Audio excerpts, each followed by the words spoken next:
Welcome to the First 40 on YouTube.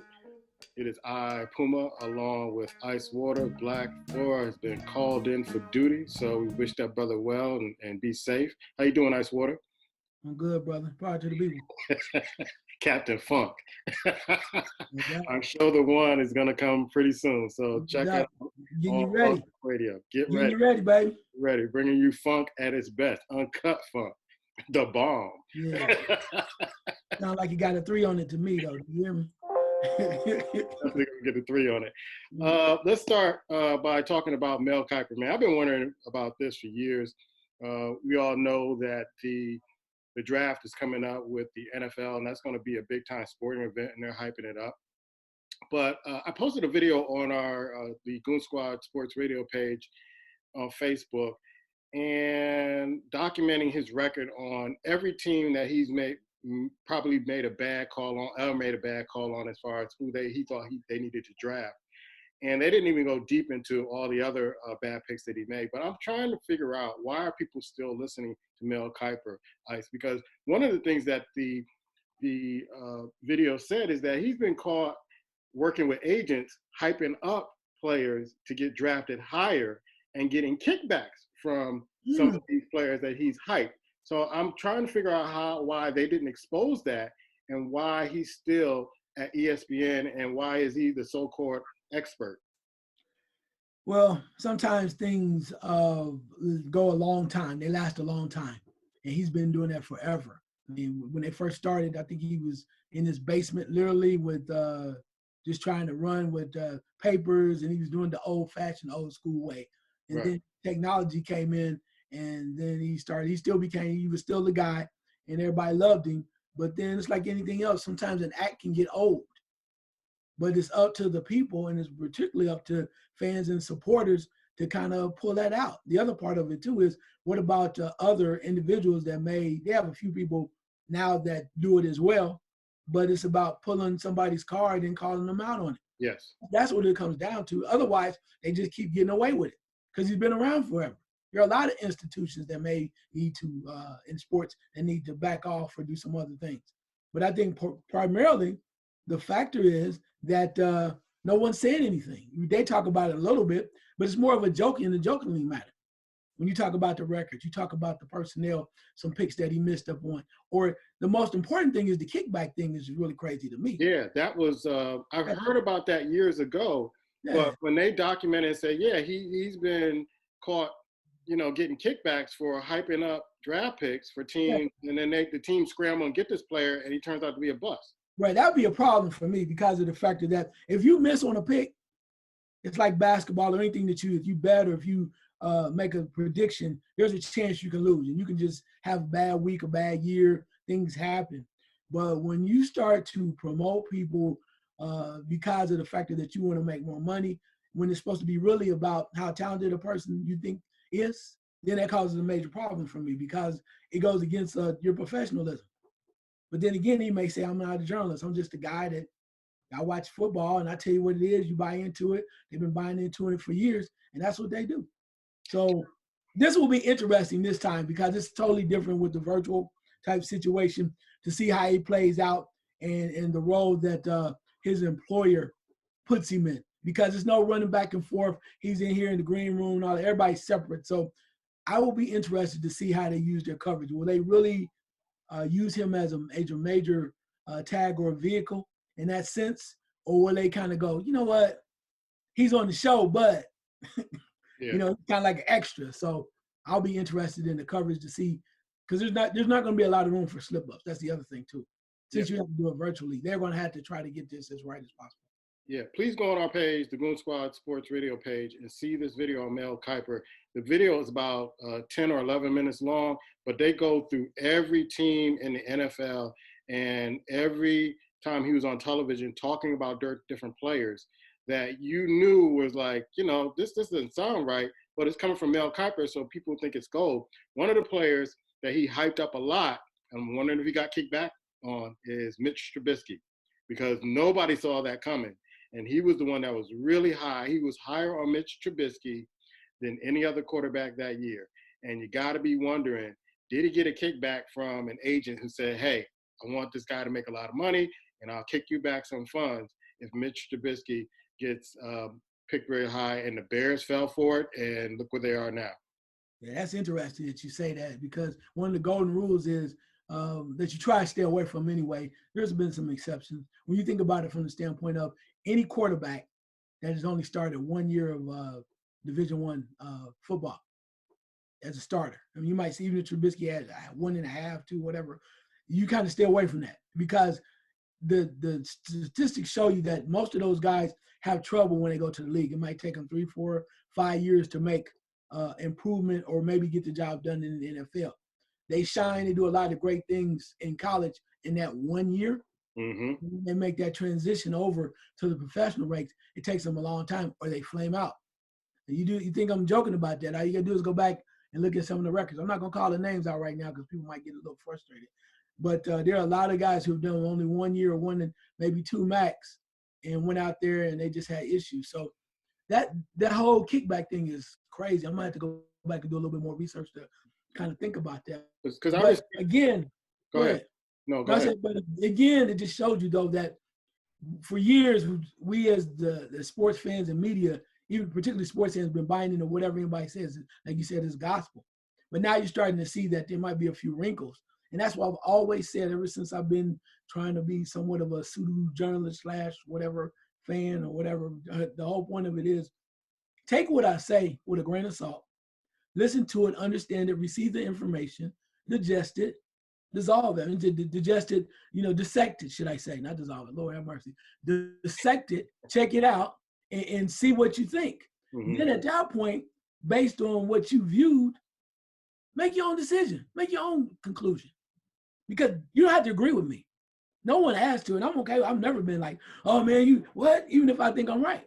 Yeah. You don't have to agree with me. The point of it is, this whole thing of a real journalist or somebody really, a sports person that really gives a darn, should be presenting information to make people think. Not to trick you, not to make you feel like you had to agree with me, but to think and then let you make your own decision. Right. That's what it's really about. And they don't like what I say. I'm good with that. That's my opinion. I chose it. It's as we know what our hypothesis is, it's an educated guess. So I roll with that all day. And if I'm wrong, I'm wrong. But I'm not gonna go, yeah, you better believe me, or how can you not believe me? And I don't get paid that kind of money. I think them checks coming in 2022. All right. So whoever's listening to Mel Kiper, beware, because the guy to me has always been shady. He started. I don't knock people from starting from the bottom and moving up, but you got a lot of people on ESPN who make wrong predictions, who come up with these outlandish different kind of perspectives, and not only in ESPN but in Fox and other sports outlets. They do that and they keep jobs, and I don't understand it.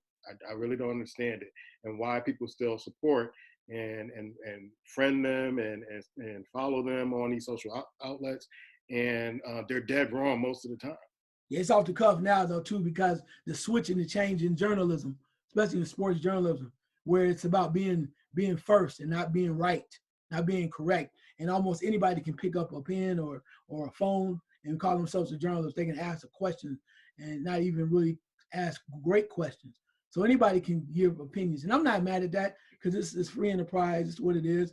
But at the same time, if you're a sports fan, you should be leery of, as you said, certain individuals, and make sure you are careful as to where and when you receive your information.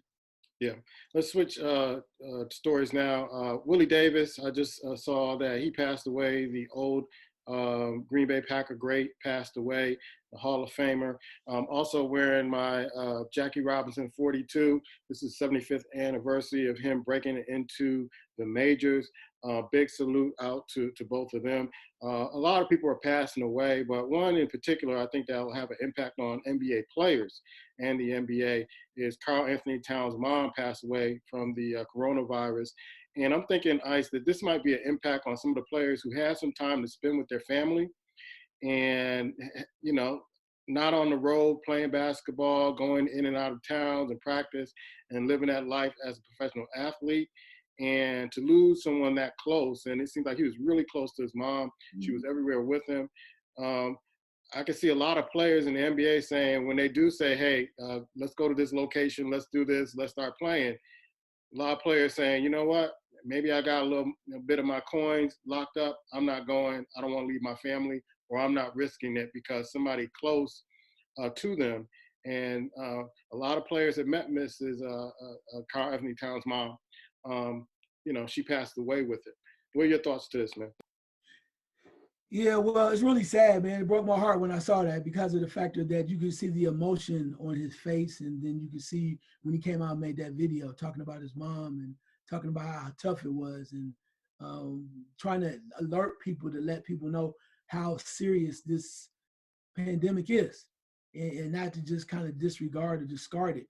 And with that being said, to watch the pain in his voice and in his heart was just, man, it was heart, it was gut wrenching.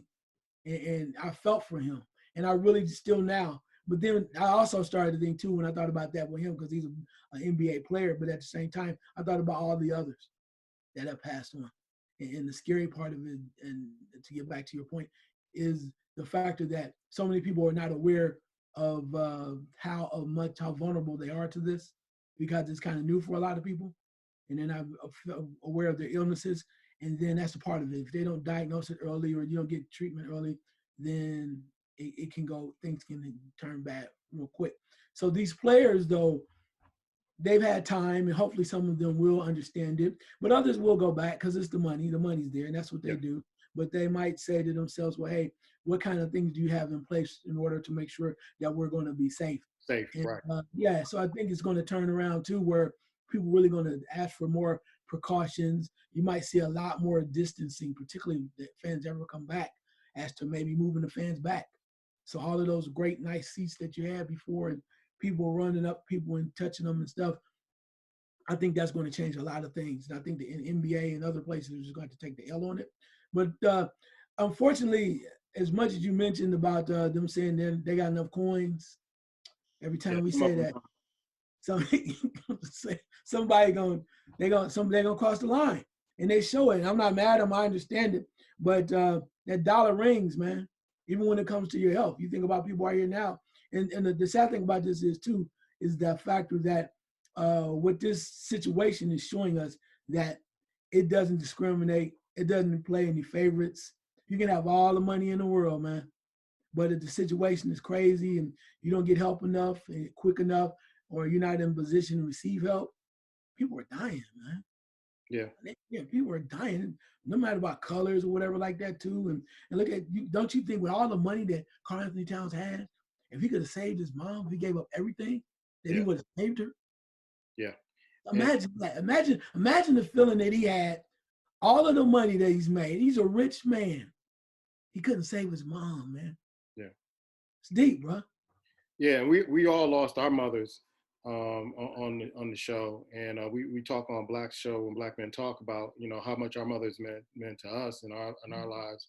I know you lost your mother very young, and so I know you were discussing with me some of the stories that you would hear about her and how that made that connection. And so I can't imagine a young man like that, because I know I lost my mom in my 20s. And that's a void that cannot be replaced. You get a lot of different mother figures, but nobody can replace that void of a mom. And so peace and blessings to him, and healing energies to him and his family. Let's move on to NFL football. Christian McCaffrey is getting a big-time contract, going to be the highest-paid running back in the NFL. I started to think a few things, but I want to kind of wait until I see this, because I think it's going to be a good thing for some of the other running backs who are trying to get their contract renewed, like Henry, the brother from the New Orleans Saints. Ingram, Kamara. Yeah, it's going to be maybe a windfall for them, because I think they're better running backs. But he's a dual threat, as far as not in a traditional dual threat as a black quarterback, but a dual threat where he can catch the ball, run the ball. I think he had over 1,000 yards in receptions and rushing. And it just says that the Carolina Panthers are really in on this guy. Is he worth it, Ice? Because I seem to think, yeah, but the highest paid, Come on, man. Well, I'll look at it this way. There's a lot of ways. When I first saw that, I was like, Yeah. this is not good. I'm not going to do it. I mean, but then you have to look at it from the other sense. It is unique because of the melanin of his skin, but we're not going to go there. No. He's a quality running back. He has proven that he's a top-notch running back, and he's their key guy on offense now. I mean, particularly with Cam Newton being gone. He's their key guy. Even when Cam was gone, he was they were giving him the ball. Yeah. So they were putting in the rock in his hand. He was running, toting over Brock, and he was catching the passes. And so from a standpoint of the way that the money goes, yeah, he's worthy because of what he means to that team. He's worthy. Is he the best running back in the NFL? Maybe not. But there's a lot of quarterbacks that get their money. Kirk Cousins. Anyway, there's a lot of quarterbacks that get their money. But are they worthy? Are they the best quarterback? No. So in regards to the standpoint, is he worth it to his team? Yeah. They gave him the money because they want to lock him down and they want to make sure that he's going to be one of the secure guys. He's going to be the main guy for them for years to come. He's going to be perhaps the face of the franchise. They have a new regime, the whole 9 yards. What I do find ironic, though, two things, which I thought was hilarious because you know it's going to come up about being a white running back. When's the last time you saw a white running back at the top and also a white running back getting that kind of money? Larry Tonka, he didn't get that much money, though. Yeah. Matt Suey, he's a brother. So, he's a brother, anyway. But, John Riggins. Rocky Blyer. John Riggins. I mean, he's just dude. Yeah. So, but the point of it is that I knew that was coming up, but that's neither here nor there. Because if he's a great runner, which he is, he's proven to be that. We haven't seen that in a long time in regards to the people talking about color. The other thing that I found ironic, and it kind of came back. I saw it. That's why I put some other things up, a secondary article on the Facebook page, is because of the fact that when you look at the number of touches that Christian McCaffrey had, times touched the ball, it's like 400 times or something like that too, and compared that to other things. Well, we find out the same instance when Le'Veon Bell was talking about leaving Pittsburgh. Remember that? Mm-hmm. We talked about that too, and talking about what was he worth the money. So the point of it was too, like you said, all right, well, you pay McCaffrey this kind of money, but what they find out by running back by committee, okay, maybe two guys were able to do produce the same or similar type of numbers. Right. And you can get them a lot cheaper. Mm-hmm. And then you ask yourself, well, why wouldn't you do a running back by committee? And the question is, they wanted to pay him, so they paid him the money, which is fine. But in actuality, you probably could have got two decent running backs. They did a couple of studies about that too. Well, I think before they was talking about with the Le'Veon Bell case where you took the running back by committee with the Green Bay Packers. Two guys you really not heard of before, and you put them together, and their numbers were just as equivalent to Le'Veon Bell's. But they didn't get as much money, nowhere clear. It's kind of similar to it depends on what you want to do and how you make sense. I mean, that's why, not to get too crazy out of this, but Houston's O'Brien is catching hell from the standpoint of letting DeAndre Hopkins go or trading him from the standpoint of the money that you paid in two wide receivers that are making more money they're making more money overall when you could have just paid one guy less. Could have paid DeAndre Hopkins a little less and just kept moving on and having more money for something else. But it's all about the money. It's all about what you value. They value him well. He deserves it from that standpoint. Is he the best running back?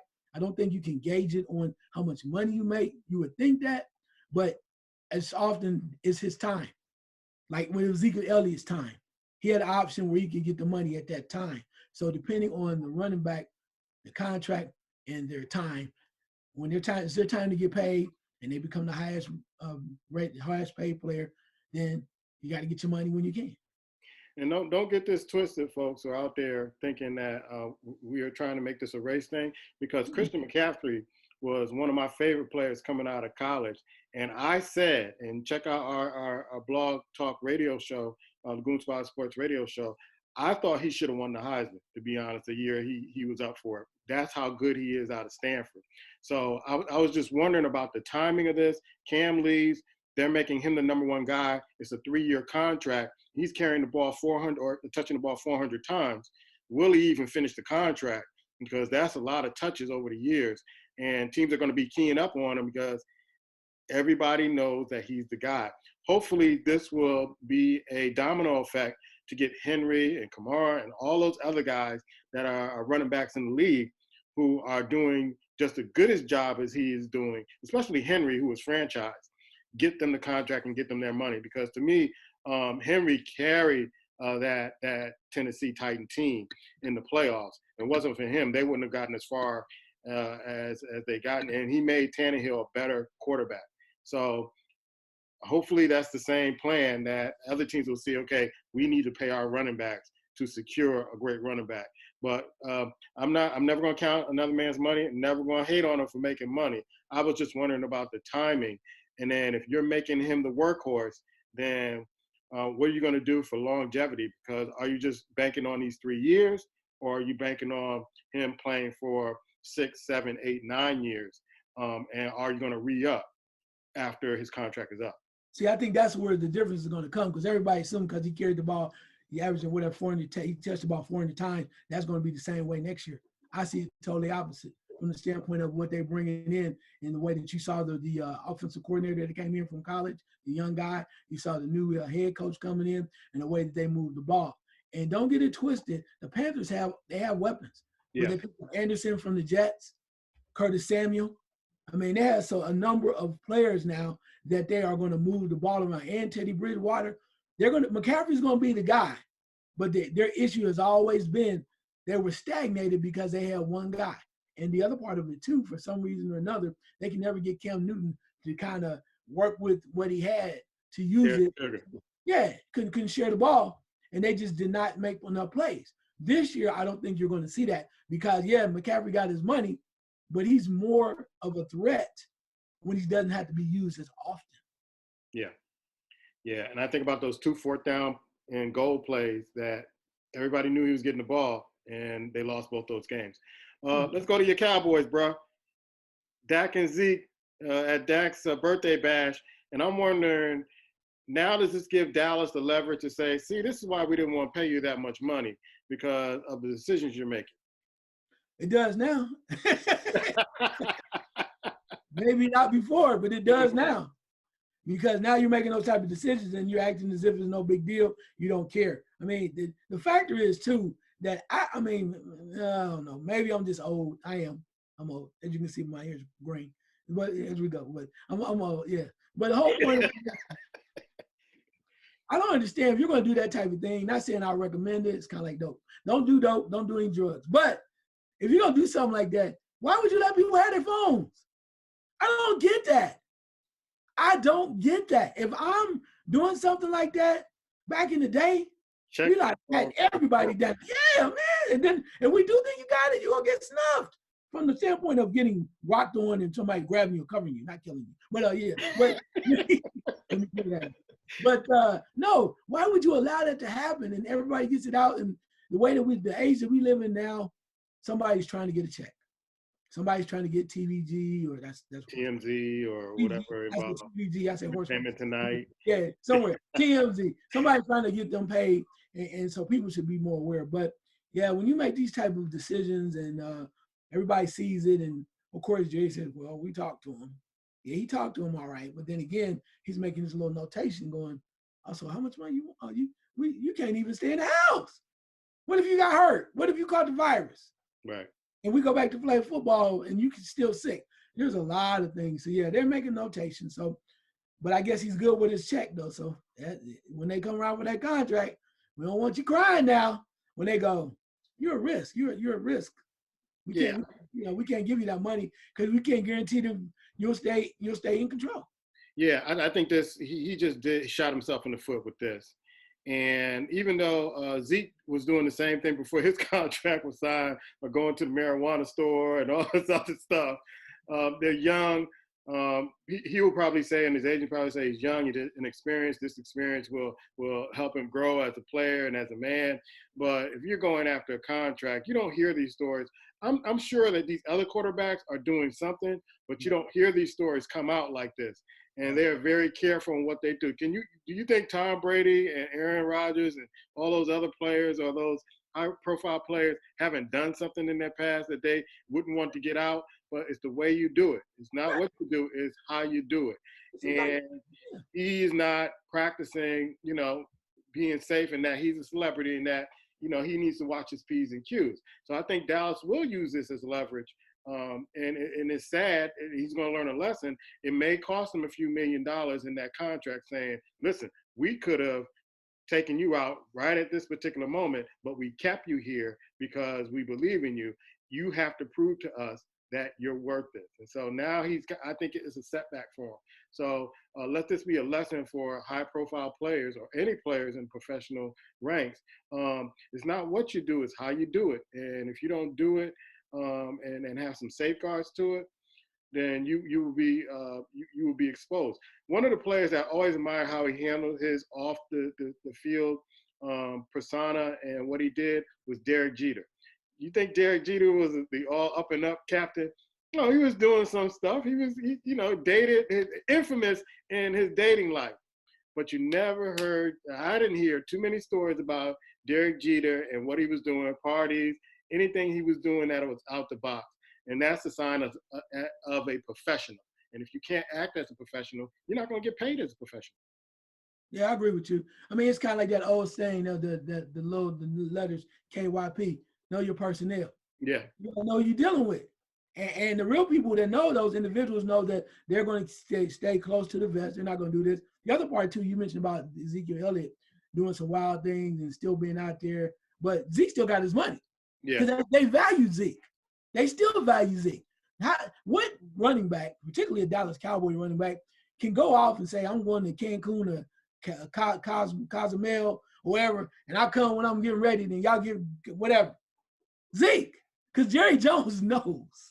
Zeke has been in kind of issues. He had issues with supposedly with some potential issues with allegedly issues with females and doing things and knocking people down, allegedly, all that stuff. But Zeke is always in Dallas, though, isn't he? Yeah.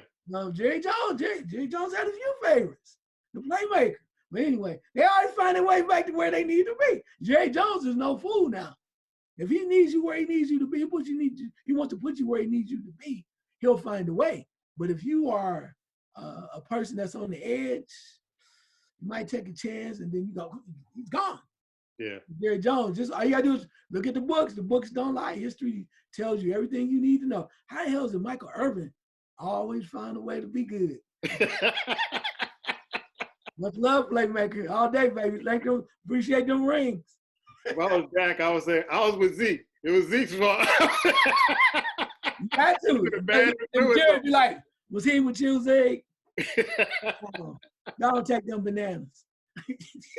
All right, the XFL files for bankruptcy. Is this it for Jim McMahon? Because this is like his second or maybe third attempt at trying to do this, man. And that I didn't even watch a game. And that league has folded up and said we have filed for bankruptcy. I think it's the end of him trying to start a football league. Well, you have to ask yourself. You have a world-class disaster. You have to yourself. Maybe this is not meant to be. The timing of it all, yeah. I tried the first time. Had all the ducks in the row. Had all of the TV supporters on the back end. I had great sponsors. League was doing pretty decent. Then all of a sudden, all hell just break loose. People start dying. So he might want to, unless they come back and they have like a type situation where it's one of them reimbursement plans where they give him 75% of his money back to try again, something like that. Other than that, I think he probably would take a hard, long look at this, particularly when it's not the main league. If the NFL was to come in and kind of say, hey, we want you to work back on this offshoot to kind of be like a developmental league, and we'll do this, we'll pay this amount of money, we'll pay you a salary or whatever to kind of run it, then maybe. But yeah, I think, and as an investor, you have to really look at it. And things happen, yeah, but you have to really weigh the pros and the cons, whether or not it's worth it to try it again. Yeah, and they did pick up some players from the XFL, the NFL, in particular a quarterback that was being mentored by, I think, what's the quarterback's name that used to play for Lick, his father. and they knew about him. And they vouched for him, and he got a spot. But I think this is it. If McMahon wants to go in and be part owner of a team, I think that'd be an option for him. But I just didn't see the groundswell of fans wanting to watch the XFL. It just wasn't there. I wasn't interested in watching it. I tried a couple of times. It just didn't catch my interest. The AAF caught my interest more than this, and that didn't catch a lot of people's interest. So this was like this is a waste of time, especially after the football season we just went through with the Super Bowl winner, with Lamar Jackson and Mahomes and all that. Nobody was interested. We had to take a deep sigh of relief. There was an interesting story about Jerry Stackhouse because the Last Dance is coming up this Sunday. I'm going to be watching it because I want to find out some new things about the Chicago Bulls. We're going to be talking about Chicago Bulls with my man Smart Ray in our podcast a little bit later. He's a big fan and knows the ins and outs about the Bulls, and I know we're going to argue about what the Bulls are doing now and why Paxton is still there. But Jerry Stackhouse views regarding Michael Jordan. In an article, he was saying that I wish I didn't play with him because he was the guy there with the Wizards, and then when Michael came, it was like everything was wrapped around him, and his productivity went down. And so a lot of press is starting to come out about how Michael Jordan, a lot of folks didn't have this kind of favorable attitude or thoughts about Michael Jordan as a player, even his own teammates and people who played for him. And I wonder what you thought about Jerry Stackhouse's comments, because I remember Jerry Stackhouse in high school, and he was just as big as Jordan in high school in North Carolina. He was put on that pedestal. He got to the league, didn't have the career as Jordan, but coming to high school and coming to Carolina, he was that rare air where Jordan, Stackhouse, and other folks that came through Carolina. So what are your thoughts on this? Yeah, well, I mean, I understand what he's saying, but we're talking about the Wizards, right? Mm-hmm. So, I mean, I think he might be feeling some kind of way. He might be in his emotions a little bit. You mean to tell me the Wizards would make that move, and Jordan, at however old he was, being older, didn't think Jordan was going to come over there and they was going to try to run that through Jordan a little bit, and he was going to had to shine. I mean, I understand what he's saying, but Jordan was who he was. He wasn't the same guy that played in Chicago. When they brought him over there, he wasn't the same player. So for Stackhouse to say that, I guess my point is, when you spend, I don't know how much money they spent to bring him over to the Wizards, you spend that much time, you spend that much advertising, you spend all of that time invested in bringing Jordan to make him the face of their organization. And then you're going to say, well, now we're going to let Stackhouse take over. Man, please. Jordan's doing the same thing. Jordan gets fixated on somebody, Kwame Brown. Anyway, but you get fixated on somebody, and then he goes all in. But I mean, people like that. So he does some of the same things. So I think Stackhouse is kind of feeling some kind of way. He has a right to now because he's outside the game, outside the league. So it's easy to kind of go back and say, that damn Larry Bird, I never liked that mother. You can say that now, and it makes for good press, and it keeps him out in front of everybody. So. And it might help him with a book that he's writing, a book tour or something. So I'm not mad at him. He just made an observation, and he told sounds like some deep hidden feelings that he had. And we're talking about it. So mission accomplished. Yeah. The other story, I didn't even want to talk about the story with Charles Oakley, but Black made me mad about 4 o'clock in the morning. And he texted me something, an article about, I don't know if you got that article, but he texted me an article about Charles Oakley saying that Patrick Ewing held them back from winning the championship. And immediately I said, I'm not buying it. I was there, I watched it. And Black's perspective, and I wish he was on the show tonight, Black's perspective was, well, Patrick didn't step up and become the leader he should have been for the Knicks to win. And I'm like, man, the Knicks made bonehead decisions in the stretch of the game. They didn't get enough shooters or three-point shooters or offense. They had their cracks at it, and they didn't get it done. And so I got so mad at one point, I just said, screw it. I didn't say screw it, but you know what I said on that feed, that I don't want to talk about the next 4 o'clock in the morning. But anyway, my thing is that Oakley tried to use, to me, Patrick Ewing as a scapegoat, and it doesn't work for me. because you're getting paid as a professional to play at your best, and you didn't get it done as a team. And the last thing I observed is that basketball is a team sport, and they didn't get it done. And what was Patrick supposed to do? Take you out to dinner, give you a bottle of water, pat you on the ass saying to do better? Come on, man. You're getting paid as a team to play. What are your thoughts on this? Well, you know, Oakley started out as a Bull, right? So we know that too. So maybe he had those experiences and he thought Patrick should have been a better leader. That may be true, but that's not the reason why they didn't win. Right. Now, that's not the reason why they win. It was a team effort as a whole, as you mentioned. The other part, too, that nobody wants to talk about, I always catch hell from my friends because they say I don't know what I'm talking about. I don't know why I'm on here. You going to say about the Starks thing? Damn right. You damn right. How in the hell can you shoot? You was it 2 and 17? And he's still and you're still shooting. And then you want to blame Patrick Ewing? How about the coach? Quit shooting. Yeah. My friend told me, well, shooters keep shooting. That's why they didn't win no damn championship. They had their opportunity. Yeah. You 2-17. Here's my thing. We everybody play basketball. These are professionals. Check it out, though. You're in the biggest game of the Knicks history since Willis Reed limped out there and played a quarter. You're in the biggest game. Things are getting tight, and you're missing. You are 1-6, 1-7, 1-8. You get 2 to 10, it ain't working. Pass the damn ball. Pass the ball. But then you're still shooting, and then you lose. Now it's Patrick's fault years later. Come on, Oak. You better than that.